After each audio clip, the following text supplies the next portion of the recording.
That is, I can see where they are headed. Yeah, okay. Where we are saying September 18th, let it be a bridge too far because something can be done. Okay, then, to our next story, the last but not the least one. You know, a timely reaction to emergency situations in this harsh economic climate is the way to go. An early morning fire at the busy GSM village at Lokoja in Kogi State damaged property worth millions of naira. As a father figure, Governor Usman Ododo promptly visited the depressing scene and was seen comforting some affected traders. The chief press secretary to the governor described the incident as very unfortunate and worrisome. The governor has reaffirmed his support for businesses and pledged assistance in rebuilding the GSM village ravaged by fire. Yes, governments exist for the benefit of the people, Paul, and not the other way around. Yes, and the government must be very empathetic. Yeah. You know, can you imagine the losses traders are counting? Mm. You are imagining the GSM. It's just like Lagos, our computer village. Yeah, computer village. Yeah. In Lagos. It must not happen. It must not happen. So I think the governor actually did the right thing. You know, okay. Governor going to talk to them. That alone. It signifies hope. It inspires hope. Governor talking to them, saying, "Look, we are with you. We are going to support you." It's the only thing we want to tell Governor Ododo is walk the talk, because we've seen governors make promises on the spur of the moment. We've seen governors do that, but this is not the kind. Number one, it's good for the economy of the state. Oh yeah, it's good for the economy of the state. So both parties gain. Exactly, definitely, of course, gain, and governor is also the state is also making some revenue from, of course. So state, state itself, the government takes tax from them. That's what I'm saying. The state itself is losing. People are losing. The state is losing. So the state must help those people get back on their feet. On their feet. Yeah. It's very important. So we want to. I hope that we will track this, because we want to also know what is happening in the next few weeks. You know, how is the governor reaching out to the people? How is the governor going to rebuild? The government going to rebuild this place? It's very, very important we track it, because these are Nigerians that have lost their means of livelihood. You understand? So and need support. They need support. Yeah. Because it's at a time like this, you are finding out and asking, is it not possible to stop fire from doing damage to a place like this? You can only reduce the possibility. Intensity. You cannot stop.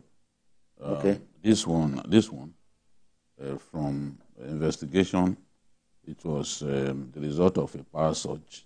Okay. It was a massive power surge that also affected houses in the neighboring environment. Okay. So it affected houses in the neighborhood. Not that those houses caught fire, but damaged electrical appliances, and damaged bulbs and all that. So this must have been the GSM village is a flammable area. Yes, of course. A lot of electronics, plastic products, and all that. What is called petroleum products.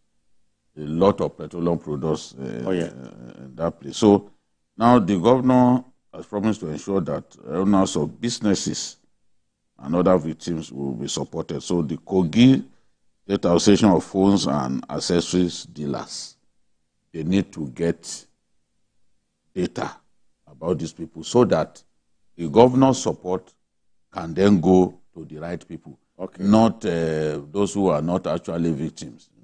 Then the governor also said that it is particularly painful that young people, because a lot of the business people in that market are young people.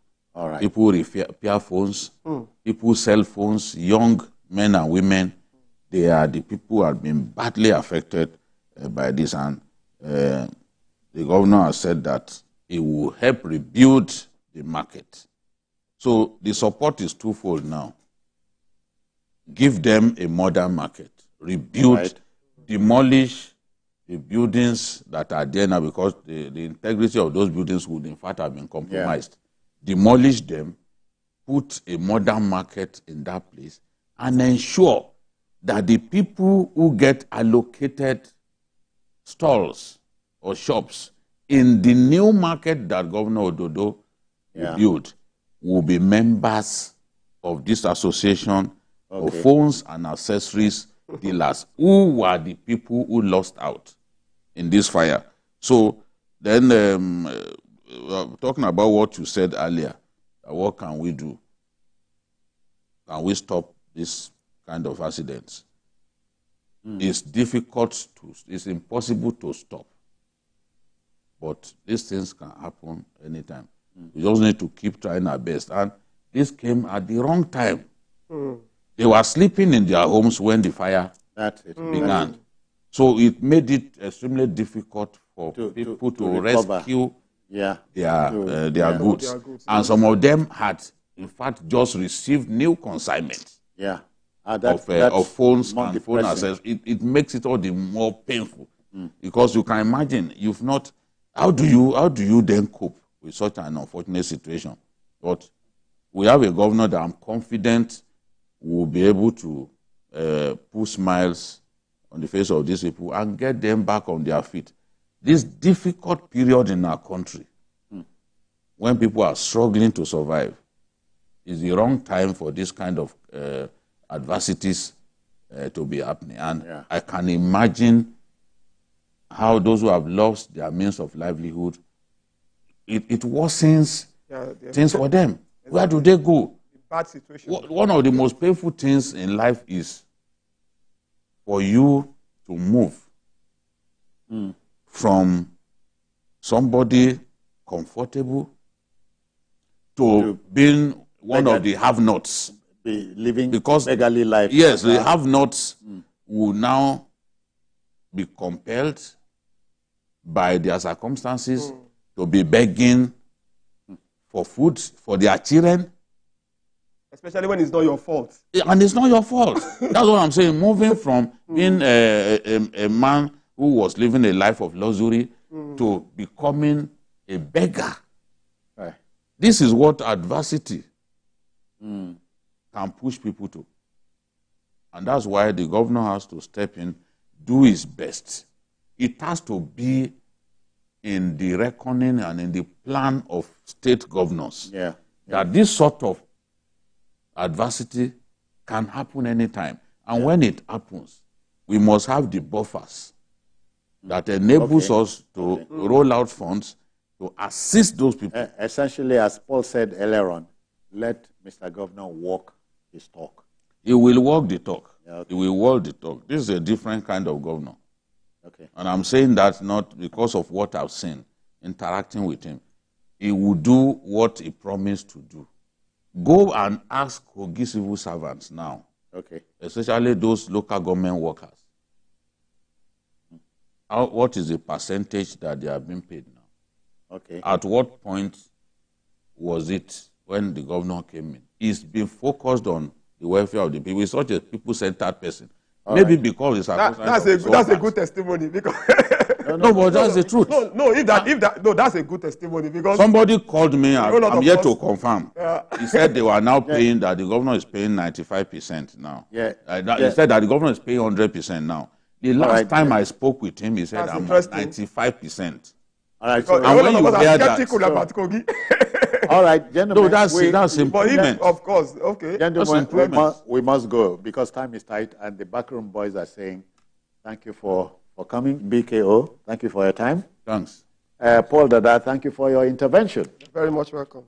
Okay, so that's it on the program for tonight. If you missed any portion of it, not to worry. Later tonight at 11, a repeat broadcast will take your airtime. And then, of course, don't forget a Sunday beat. We expand the field for you from between 1:30 and 3:30 p.m. Just to also add, we are on YouTube at youtube.com/TVC News Nigeria. I am Citizen Jones Hussein. Bye-bye now. Take care.